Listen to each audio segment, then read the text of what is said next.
ये क्लाउड जो है ना, ये honourable high court supreme court में ऑनरेबल हाई कोर्ट में और अभी नहीं जाना चाहेंगे उसकी दिशा का बंटाधार करने के लिए नियमावली है।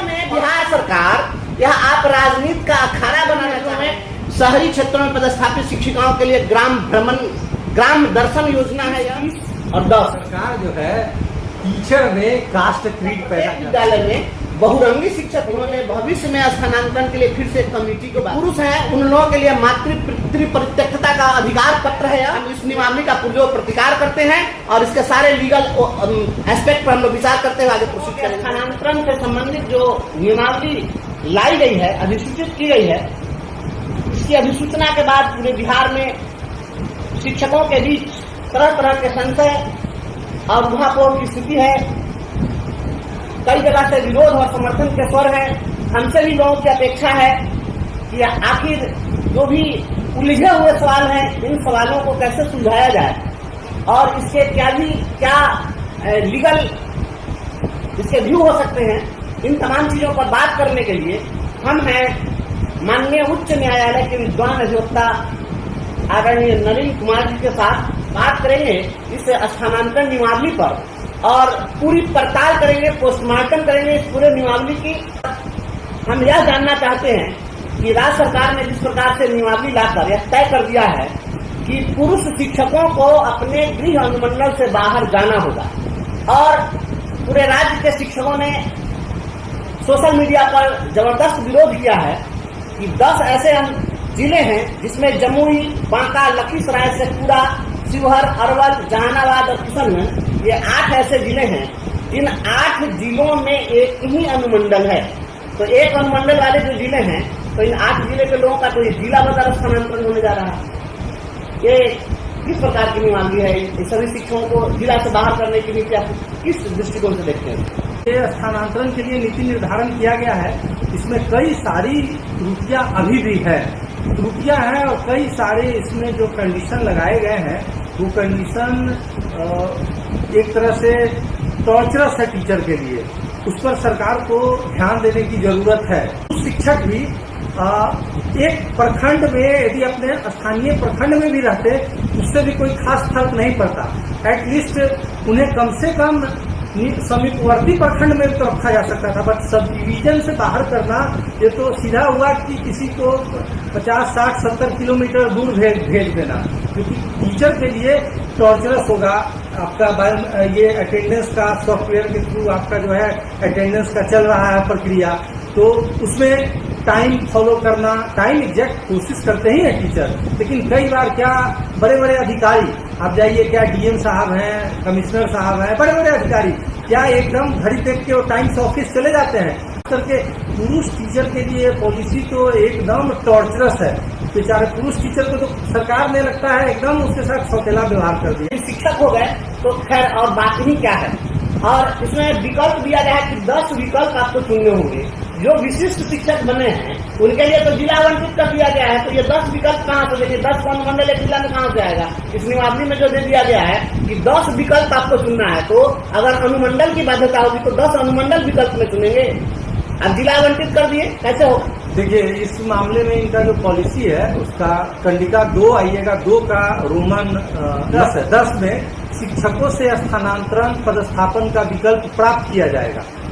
शिक्षकों को 10 विकल्प देने का अवसर होगा। यथासंभव उन्हें निकटतम अनुमंडल या निकटतम जिला में पदस्थापित किया जाएगा। अब देखिए ये कंडिका कितना भेग है। 10 विकल्प कौन सा?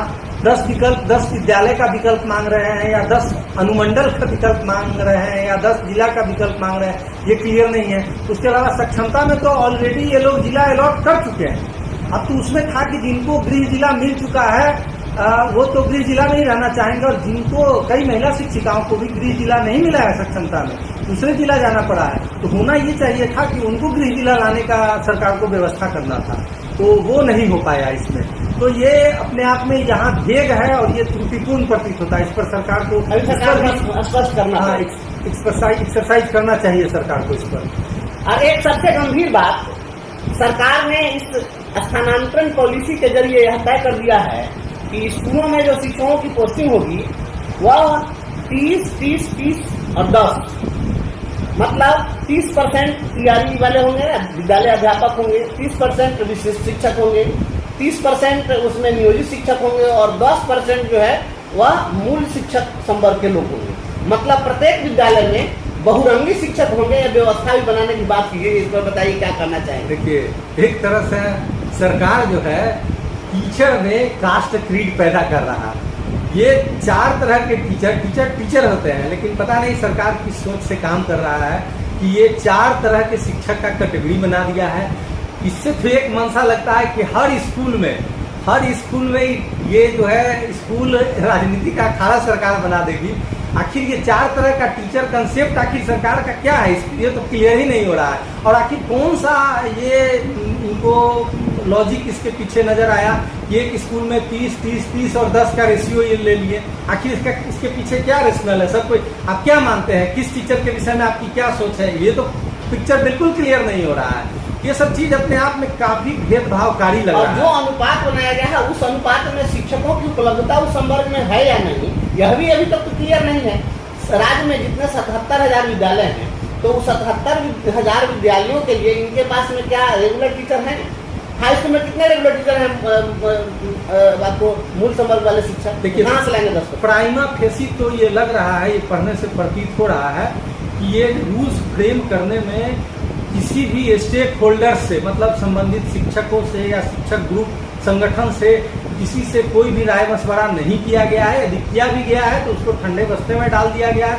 अब बिल्कुल ही एयर कंडीशन कमरे में बैठ के, जिसको ग्राउंड का नॉलेज नहीं हो, बैठ के मनमाने तरीके से रूल्स फ्रेम कर दिया गया है। अब ये रूल्स को प्रैक्टिकली इम्प्लीमेंट करना मोटा मोटी काफी डिफिकल्ट है। एक बात उसमें जैसे 30:30:30:10 जो इन्होंने बनाया है, तो इन्होंने तय कर दिया कि प्रत्येक विद्यालय में एक मूल टीचर भी होंगे। यह तय कर दिया कि प्रत्येक विद्यालय में विद्यालय अध्यापक माने बीपीएससी वाले भी होंगे। यह भी तय कर दिया कि प्रत्येक विद्यालय में विशिष्ट शिक्षक भी होंगे और प्रत्येक विद्यालय में नियोजित शिक्षक भी होंगे। अभी हाल में इन्होंने एक पत्र जारी किया था जिसमें कहा कि जो बीपीएससी वाले शिक्षक हैं उनको प्रभार दे दिया जाए और जो नियोजित शिक्षक हैं वो ये रहेंगे। तो अब उसके लिए अफरा तफरी मची और अब कह दिया कि हर स्कूल में मूल टीचर होंगे, तो कहेंगे कि मूल टीचर हेडमास्टर बनेंगे। तो अब ये नियोजित भी उसमें रहे, बीपीएससी वाले भी रहे, मूल संवर्ग वाले भी रहे। कभी बीपीएससी वाले को सीनियर बना देना है। अभी देखिए, अभी जो लाए हैं, जो प्राथमिकता का निर्धारण करना है पोस्टिंग के लिए, तो कह रहे हैं कि विशिष्ट शिक्षक वाले जो हैं वो उनको हम पहले रखेंगे बीपीएससी वाले से। मतलब अब यहाँ पर उसको सीनियर बना रहे हैं। इसके पहले चिट्ठी निकाले तो बीपीएससी वाले को सीनियर बना दिए। जब पोस्टिंग करेंगे तो जब रेगुलर टीचर वाले रहेंगे उस स्कूल में तो वो सीनियर हो जाएंगे। तो कभी इसको बड़ा बनाओ, कभी उसको छोटा दिखाओ, कभी उसको छोटा दिखाओ, कभी इसको बड़ा दिखाओ। ये स्कूलों में बिहार सरकार यह आप राजनीति का अखाड़ा बनाना चाह रहे हैं। बिहार में आप ये शिक्षा सुधार कर रहे हैं कि सबका आपस में सिर्फ फुटबॉल कराना चाह रहे हैं। सभी तरह के शिक्षक को लाओ और सभी में कभी इसमें श्रेष्ठ भावना, कभी उसमें हीन भावना, कभी इसमें श्रेष्ठ भावना, कभी उसमें हीन भावना, यह पैदा करके ये कौन सा शिक्षा सुधार होने वाला है। और अपने गुरुजनों से भी मैं हाथ जोड़ कर अनुरोध करता हूँ, भैया कोई श्रेष्ठ नहीं है, कोई हीन नहीं है। आप जितने भी लोग हैं, अगर शिक्षक है तो सभी शिक्षक है। देखिए ना, सरकार तो कर दी ना, 4 तरह के लोग रहेंगे एक स्कूल में और आपस में सिर्फ फुटबॉल करते रहिए। हम बढ़िया तो हम बढ़िया, यही करते रहिए, तब यही हाल सरकार करती रहेगी। अब चलिए आगे हम बात करते हैं।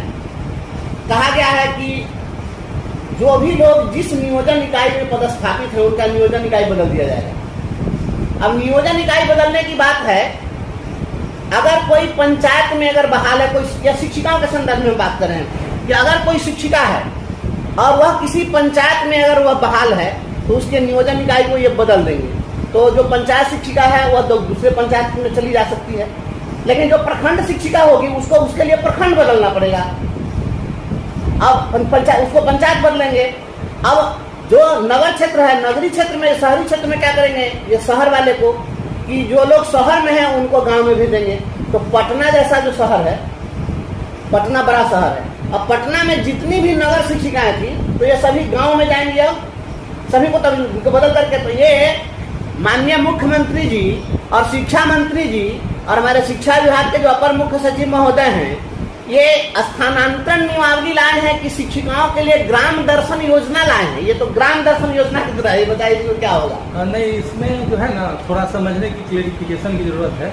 जैसे कि जो भी सक्षमता परीक्षा दे चुके हैं तो उन टीचर के लिए वर्चुअली नियोजन इकाई भंगी हो गया, उनका तो कैडर अब जिला कैडर हो जाएगा।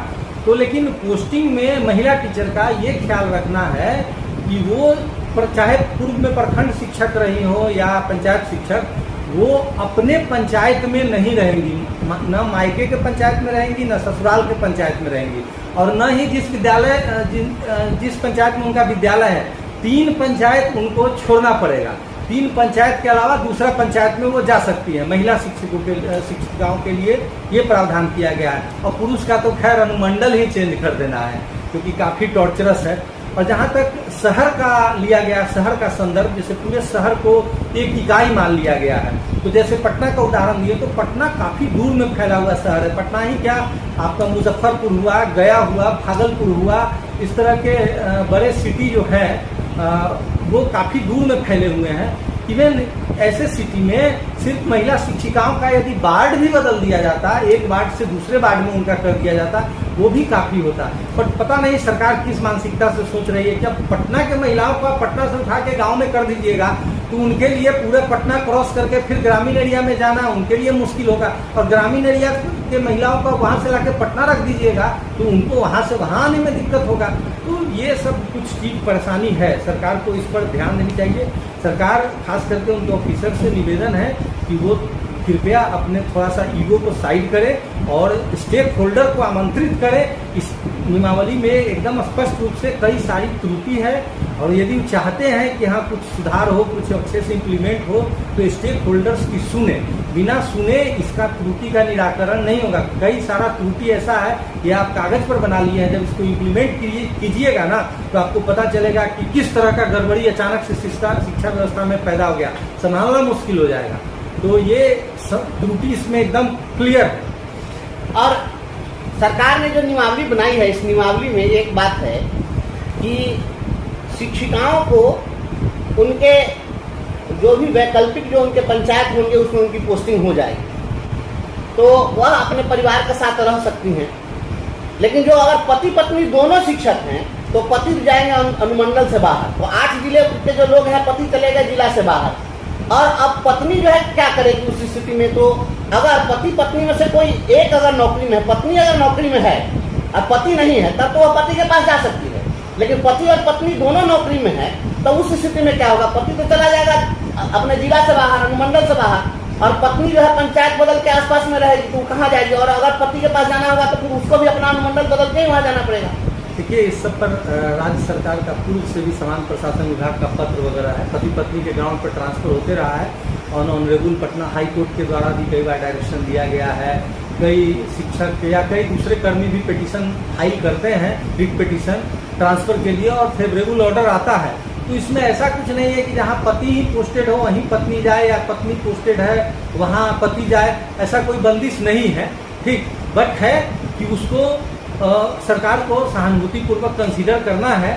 तो ये बंदिश बांध देना कि पत्नी का ही ट्रांसफर होगा पति वाले स्थान पर, तो पति को तो मंडल के बाहर ऑलरेडी भेज ही चुके हैं, भेजने का प्रावधान कर ही दिए हैं। तो पता चला जो पत्नी को जो पंचायत का सुविधा मिल रहा था वो भी सुविधा खत्म हो गया, वो भी अनुमंडल के बाहर जाए। पति पत्नी दोनों एक ही जगह पोस्टेड हैं, एक ही प्रखंड में है, अगर अपने गृह क्षेत्र में है तो पति चला गया बाहर, अब पत्नी भी बाहर जाए, नहीं तो उस स्थिति में पति तो आ नहीं सकता है यहाँ पर। कहीं तो पति पत्नी नहीं, या तो अगर पत्नी के पास रहा है तो पति नौकरी छोड़े, यही ना हो सकता है। ये कौन नियम? ये जो पॉलिसी सरकार लाई है, और ये अचानक से क्या कहा जाए, अचानक से चाहती है जो आमूल चूल परिवर्तन हो जाए, ये कहीं से भी व्यवहारिक नहीं होता है।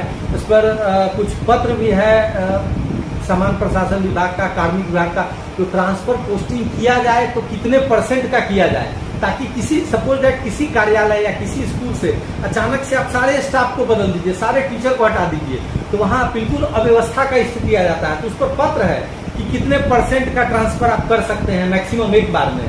ठीक, हाँ, नहीं तो उसमें है जो ऊहापोह की स्थिति हो जाएगी। सपोज दैट किसी स्कूल के सारे टीचर का आप ट्रांसफर कर दिए एक साथ, अब क्या होगा? नया टीचर वहाँ जो चार्ज लेने आएंगे उनको बहुत सारा रिकॉर्ड की जानकारी नहीं होगी, बहुत सारा कुछ लोकल एरिया की जानकारी नहीं होगी, और हाँ बच्चा और बच्चों के गार्जियन के साथ उनका कोलेबोरेशन नहीं होगा। तो प्रैक्टिकल रूप में ये कुल मिला के अव्यवस्था पैदा कर देगा। इसीलिए कह रहे हैं कि रूल्स फ्रेम करने होती लगता है एसी में बैठ के, एयर कंडीशन रूम में बैठ के पूरी तरह से एक बार नया सिस्टम, नया सेटअप। ऐसे नहीं होता है। परिवर्तन का नियम ही है कि धीरे धीरे होता है। कारज धीरे होता है, काये होत अधीर, समय आवे तरवर फले केतक सींचो नीर। नहीं, हुआ यहाँ है। सारे किरानी को बदल दीजिए, फाइल वहीं पर छोड़ दीजिए, किसको पता रहेगा नए किरानी को कि कौन फाइल कहाँ है? अभी कल हमको है IAS ऑफिसर लोग के सोच पर हमको बहुत सोचना आ जाता है कि पता नहीं लोग का कौन सा सोचने का तरीका है। ये लोग परिवर्तन कुछ भी नहीं कर पाए। 70 साल 75 साल देश को आजाद हुए कितना परिवर्तन हुआ, क्या हुआ, वो हम लोग भी देख रहे हैं। इधर तो जाके हमारा कानून बदला है, हम लोग का IPC जो अंग्रेज का बनाया हुआ था चल रहा था, तो सारा तो हम लोग देख रहे हैं। बावजूद इस तरह के माइंड सेट से काम करना, किसी भी परिवर्तन के लिए आप स्टेक होल्डर से बिना चर्चा किए कैसे कर सकते हैं? सारा संघ विरोध कर रहा है, टीचर विरोध कर रहे हैं।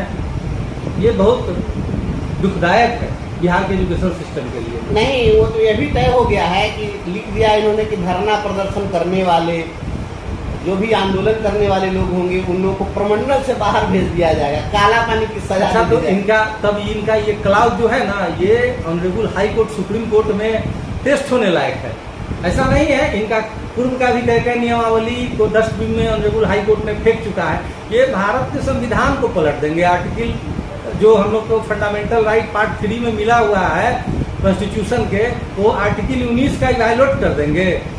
विरोध करने वाले पर कार्रवाई होगी। यह नियमावली है इनका, ये मैग्ना कार्टा है। यह जो स्थानांतरण नियमावली है, ये बिहार सरकार का मैग्ना कार्टा है नहीं? अब इनको फॉलो करिए, है नहीं? साइमन कमीशन बनाए थे, ये साइमन कमीशन का रूल है, ये विरोध करिएगा तो सीधे विरोध करना हर आदमी का मौलिक अधिकार है। लोकतांत्रिक मर्यादा में रह के कोई भी व्यक्ति विरोध कर सकता है। अब जरा एक चीज पर बात करें कि बिहार सरकार ने तय कर दिया है कि अगर महिलाओं की जो पोस्टिंग होगी। कितनी प्यारी है आपकी जुत्ती, बहुत मिस करती रही। तो फिर ढूंढते मेले में है कि अगर महिलाओं की जो पोस्टिंग होगी बगल के पंचायत में, महिलाओं को, विधवा को, दिव्यांग को, शिथिलांग को, निःशक्त को, गंभीर रूप से असाध्य रोग से पीड़ित जो भी बीमार हैं, ऐसे लोगों को उन्होंने कहा है कि हम इनको निकटवर्ती पंचायत में उनकी पोस्टिंग करेंगे। तो बीमार अगर कोई होगा तो उस बीमारी में तय कर दिया है कि पति पत्नी में से कोई बीमार हो, बच्चा बीमार हो, यही पति पत्नी बच्चा, कैंसर रोग, किडनी संबंधित है। हाँ, जो भी बीमारी की बात की है इन्होंने, तो इस प्रकार की विषम परिस्थिति वाले लोगों को, तो उसमें कहा है कि पत्नी, बच्चा, पति पत्नी और बच्चा, बस 3 ही का इन्होंने दिया है। तो क्या माँ बाप को इसमें नहीं रखा जाना चाहिए? जिसके पास में जो इकलौता संतान हो, बेटा एक वो है, और उसका बाप माँ जीवित है, उसको बूढ़ा माँ बाप है, सास ससुर है उसमें, तो यह जो नियमावली है, मुझको तो लगता है कि मातृ पितृ परित्यक्त अधिकार अधिनियम इन्होंने लगाया कि मातृ पितृ परित्यक्तता का अधिकार है। माननीय एसीएस साहब और माननीय मुख्यमंत्री जी, आपने राइट दे दिया शिक्षकों को कि अपने माँ बाप को छोड़ दो। या कौन सा राज्य बनाना चाहते हैं आप? यह मातृ पितृ परित्यक्तता अधिकार अधिनियम है आपके स्थानांतरण नियमावली। बताइए, रक्त संबंधी जो भी निकटतम आश्रित रक्त संबंधी कोई भी थे, माता पिता हो या सास ससुर हो, उसको तो इस परिधि में रखना चाहिए। इसको इन्होंने कैसे हटा दिया?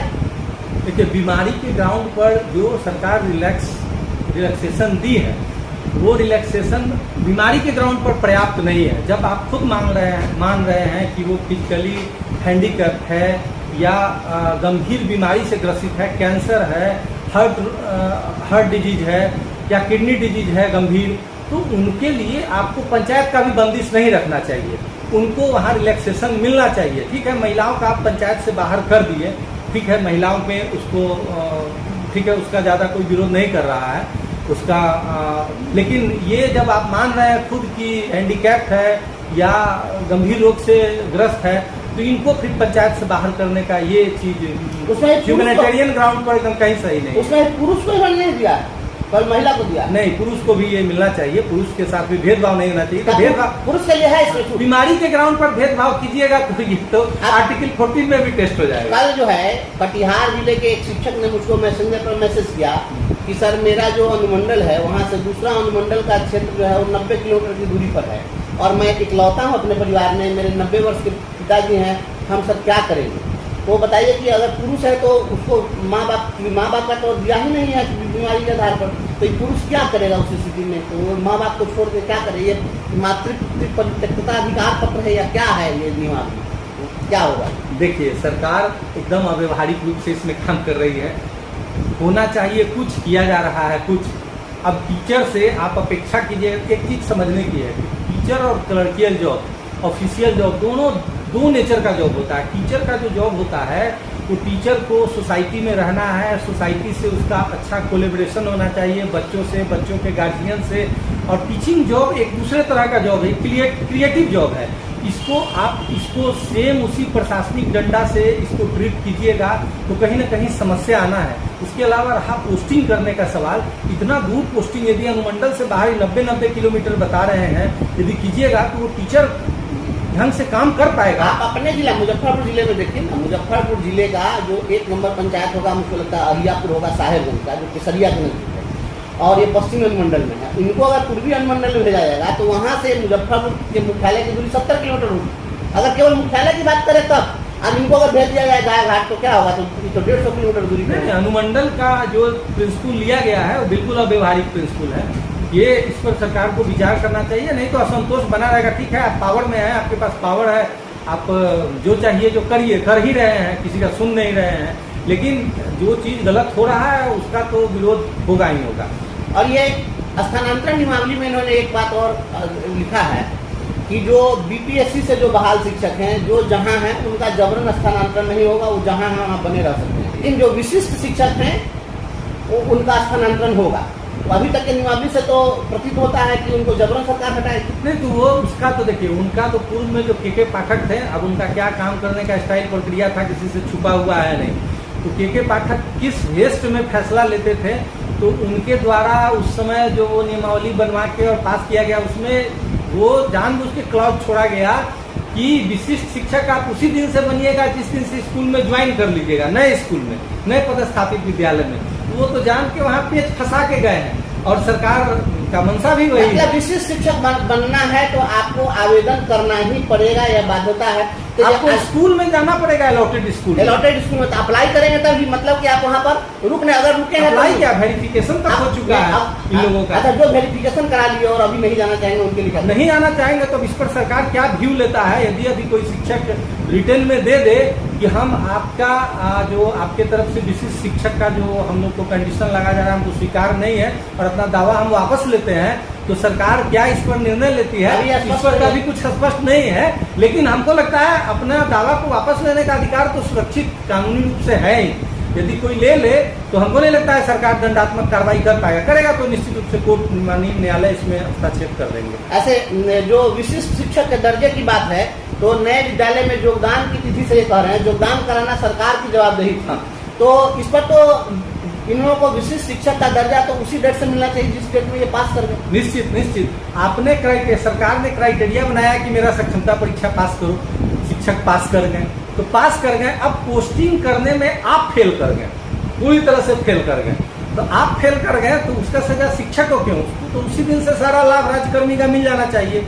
आपके यदि नियमावली में ये चीज है तो अमेंडमेंट की जरूरत है। वो नियमावली ही दोषपूर्ण है इस पॉइंट पर। पूर्व में भी माननीय उच्च न्यायालय द्वारा कुछ मामलों में दिया गया, जैसे कि ट्रेनिंग कराने में सरकार का कंडीशन था कि इतने दिनों में 3 साल के अंदर में ट्रेनिंग कराना था अब्दुल समद केस में, और सरकार चूक गई तो ऑनरेबल हाई कोर्ट का ऑर्डर आया कि नहीं, 3 साल जैसे इनका पूर्ण जाता है इनकी नियुक्ति का अनट्रेंड में, और उस दिन से भले ही आप ट्रेनिंग कभी भी कराएं लेकिन उस दिन से उनको ट्रेंड का वेतन मान दीजिए। इसी तरह से ट्रेनिंग की इशू पर और हुआ था मामला, जिसमें कि ट्रेनिंग में विलम्ब हुआ था, जिस कारण से सरकार को पूर्व के डेट से देना पड़ा था ट्रेंड का स्केल। तो यहाँ भी ये स्थिति बन जाएगी। कोई कोर्ट चला गया तो माननीय न्यायालय द्वारा कहा जाएगा कि ठीक है, परीक्षा पास कर गया कैंडिडेट, तो कैंडिडेट का जो है जिम्मेवारी खत्म हो गया और आप अपने जिम्मेवारी में फेल रहे हैं, इसलिए आप उस नीति से दीजिए इनको राज्यकर्मी। मिला करके जो हम लोग देख रहे हैं, प्रत्येक बिंदु पर सरकार जो है वह इलीगल फैसला ली है, अव्यवहारिक फैसला ली, मनमानी, कई बिंदु पर बिल्कुल मनमानी, एकदम जो है हम करेंगे, किसी का नहीं सुनेंगे। अच्छा, यह जो तय किया गया है कि प्रत्येक 5 साल पर शिक्षकों का स्थानांतरण होगा, मतलब आपका जो कार्य क्षेत्र बदल दिया जाएगा। माननीय मुख्यमंत्री जी 5 साल पर आपका भी राज्य अगर बदल दिया जाए तो कितना अच्छा रहता है जी। अगर मान लीजिए आप इतना बढ़िया सुशासन चला रहे हैं बिहार में, 5 साल के बाद में यूपी में भी बहुत बढ़िया सुशासन चला सकते थे। कुछ दिन के लिए आपको केरल में भी भेज दिया जाता, 5 साल के लिए तमिलनाडु में भी भेज दिया जाता। सारे विधायकों का भी क्षेत्र बदल दीजिए 5 साल के लिए। 5 साल तक विधायक लोग तो अपना अपना क्षेत्र में क्या क्या करते हैं तो आप लोग देख ही रहे हैं। ओ भैया, आगरा ही बस है क्या? हाँ, आगरा है। हाँ। और दिल्ली? ये तो सब चीज देख रहे हैं। विधायक लोग तो पावर में रहते हैं, तो सारे प्रशासन को भी अपने हिसाब से चलवाते हैं। तो ये लोग तो इतना प्रभाव कायम कर लेते हैं, तो 5 साल पर इनका क्षेत्र क्यों नहीं बदल दिया था? 5 साल पर शिक्षक को बदल दीजिएगा और 5 साल पर, या कितना व्यवहारिक है? क्या यह अन्य कर्मचारियों की तरह इनका स्थानांतरण करना उचित है? बोल ही चुके हैं डिस्कशन में कि अन्य कर्मचारी और शिक्षक के स्टेटस में अंतर होता है, दोनों के वर्क कल्चर में भी अंतर होता है। तो उसको सरकार को ऐसे ही आप कई स्टेट में जाइए, कई जगह देखिए, टीचर का ट्रांसफर पॉलिसी एक अलग ढंग का ट्रांसफर पॉलिसी होता है, जो कि आम कर्मचारी और आम ऑफिसर की तरह नहीं होता है। तो इसको सरकार को समझना होगा, नहीं समझेगा तो यदि नहीं सरकार के अधिकारी इस बात को समझते हैं तो इम्प्लीमेंटेशन में समस्या होगा, और इम्प्लीमेंटेशन के बाद स्कूल में एजुकेशन इम्पार्ट करने में समस्या होगा। ये समस्या होना है। स्कूलों में हम लोग देखते हैं कि जिन बच्चों को हम लोग पढ़ाते हैं, तो बचपन से ही उस बच्चे की एबिलिटी हम लोग पहचानते हैं, उसके IQ लेवल को पहचानते हैं। अगर किसी बच्चे के साथ कोई 3 साल तक कनेक्टेड रहा है, 4 साल तक कनेक्टेड रहा है, तो उसके बाद में उसके लिए वह बेहतर उसको गाइड कर सकता है। लेकिन हर 5 साल पर बदल दीजिएगा तो हमेशा उसका इंस्ट्रक्टर, उसका गाइड बदलता रहेगा, तो स्वाभाविक है, मुझे लगता है कि ये शिक्षा को बर्बाद करने की ओर इसको धकेलना है। और ये नियमावली मुझे तो ऐसा कुछ नहीं लग रहा है इससे कुछ बेहतर होने जाने पर। एक और बात है कि इन्होंने भविष्य में स्थानांतरण के लिए फिर से एक कमेटी की बात की है। प्रमंडल स्तर पर भी स्थानांतरण ये करेंगे, जिला स्तर पर करेंगे, राज्य स्तर पर करेंगे, क्या क्या स्थानांतरण करेंगे। इसके लिए IAS लोगों की कमेटी बनी है कि ये कमेटी कितना आपको व्यवहारिक अगर ये कमेटी लग रही है? जाहिर सी बात है, 3 लेवल पर कमेटी बनाया गया है। यदि जिला लेवल पर स्थानांतरण हो रहा है तो DM लेड कमेटी है, और डिविजनल यदि परमंडल स्तर पर स्थानांतरण हो रहा है, कोई परमंडल के एक जिला से दूसरे जिला आना चाहते हैं तो उनके लिए कमिश्नर लेड कमेटी बनाया गया है, और बाकी सेक्रेटरी लेड कमेटी बनाया गया है। राज्य स्तर पर कोई राज्य के एक परमंडल से दूसरे परमंडल में आके किसी जिला में जाना चाहता हो तो ये बनाया गया, और सारे कमेटी के हेड IAS ऑफिसर्स को बनाया गया है। अब इसमें मेन दिक्कत ये है कि अब सारी जगह तो IAS ऑफिसर्स को बनाया गया, ये इतने अपने प्रशासनिक कार्य में व्यस्त होते हैं कि ये इस पर कितना ध्यान दे पाएंगे, कितना वास्तविक जरूरत को समझेंगे। तो उसके अलावा इनमें सारे DDC लोग को भी डाला गया है। तो कहने का मतलब ये कमेटी जो है ये ढंग से फंक्शन नहीं कर रहा, होना व्यवहारिक ये चाहिए था। इस कमेटी में शिक्षक कुछ प्रतिनिधि को भी डालना चाहिए था, MLC को डाला जा सकता था, कुछ लोकल सांसद को डाला जा सकता था, इसको बेहतर बनाया, शिक्षा का अधिकारी का होना था।